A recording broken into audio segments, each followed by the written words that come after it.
What is up, guys? I hope you're doing well. So today on the channel, I'm going to teach you how to install a trolling motor prop. Now, this is real important, especially for maintenance of this guy. I mean, if you're like me and you fish in lakes that have a lot of grass will get sucked up right in here.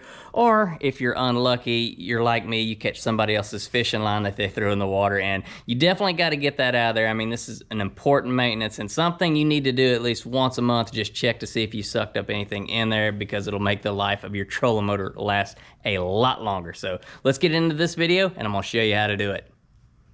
All right, to install this prop, first you're going to have a few parts. So pretty much every trolling motor, regardless of brand, is going to have a shear pin. They're going to have a washer, lock washer, a nut, or this will be a lock nut where it'll have kind of the plastic inside.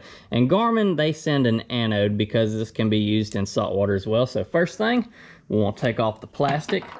Next, we want to get this shear pin, and we want to install it just like this because it just makes installing the trolling motor prop easier. So install it horizontal, because if you do it vertical, that pin's going to fall out just like that. And I've actually done that on the water and lost the shear pin and had to go in early. So take it from me personally, have the shear pin like this.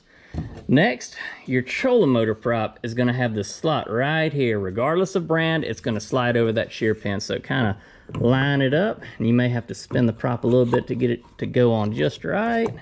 There it is, it's on there now.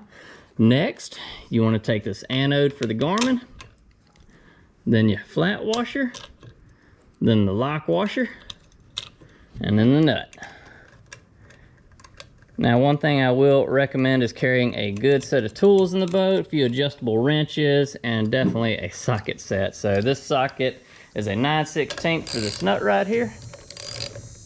And you don't want to over tighten it, but I mean, just get it tight enough where in case you do have to take it off, just like that. I can't remember the exact foot pounds the Garmin requires, but it's not a whole lot, but that is it. All right, guys, that is it. That's how you install a prop, but this is good maintenance. Definitely remove this guy once a month. Check for fishing line, check for trout lines. I've caught one of them too in my trolling motors before. And also just check for any kind of trash that's in there, because it'll definitely prolong the life of this guy. These things ain't cheap, but hope you enjoyed the video. If you're brand new here, give this video a thumbs up if it helped you out. Second, I invite you to subscribe. Y'all keep God first in your life. We'll see you soon.